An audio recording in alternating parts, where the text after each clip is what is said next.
ভারত মহাসাগরে সোমালিয়া জলদস্যুদের হাতে বাংলাদেশি জাহাজ এমভি আবদুল্লাহ ছিনতাইকারীদের উপর নজরদারি করছিল ভারতীয় নৌবাহিনীর একটি দল। হিন্দুস্তান টাইটান লিখেছে, মোজাম্বিক থেকে সংযুক্ত আরব আমিরাতের উদ্দেশ্যে যাচ্ছিল বাংলাদেশের পতাকাবাহী কার্গো জাহাজ। এ সময় সোমালিয়া উপকূলে ছিনতাই হয়েছিল বাংলাদেশের এই পতাকাবাহী একটি জাহাজ। কেন ছিনতাই হয়েছিল তার সঠিক খবর এখনও জানা যায়নি।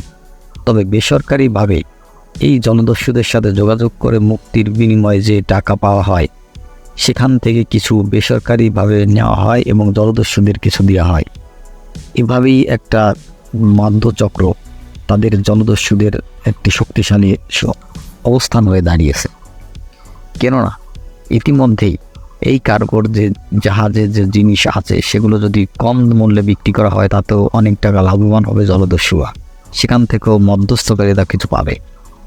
এভাবেই একের পর এক জাহাজে ছিনতাই হবে এবং এভাবেই তারা একটা লাভ অংশ নিয়ে নেবে। কিন্তু এতে সব থেকে লাভবান হবে পশ্চিমারা, কেননা তাদের কাছ থেকে আরও চড়া মূল্য দিয়ে কিনতে হবে এই সব কয়লা বা এসব মালামাল। ভারতীয় নৌবাহিনী জানিয়েছে যে বাণিজ্যিক জাহাজ এমভি আবদুল্লাহ শনাক্ত করার পর জাহাজের স্ক্রুদের অবস্থান জানার চেষ্টা করা হয়েছে, কিন্তু জাহাজে থেকে কোনো সাড়া পায়নি।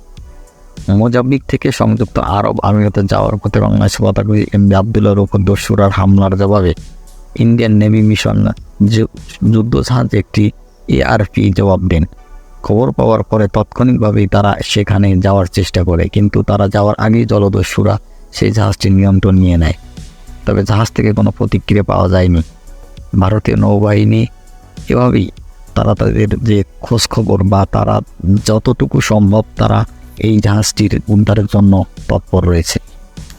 ভারতীয় আঞ্চলিক যে সমুদ্র সীমা রয়েছে সেখান থেকেই তারা তাদের অবস্থান জানার চেষ্টা করতেছে এবং মোতায়েন করা যুদ্ধজাহাজটি যেটিও ঘুরিয়ে দেওয়া হয়েছে সেটি জলদস্যুদের হাতে জিম্মি এমভি ক্রুজদের নিরাপত্তা নিশ্চিত করা হয় এবং জলসীমানায় পৌঁছানোর আগ পর্যন্ত যুদ্ধজাহাজটি এমভির নিকটবর্তী এলাকা অবস্থানে অব্যাহত রাখতে পারে বলে আশা করছে।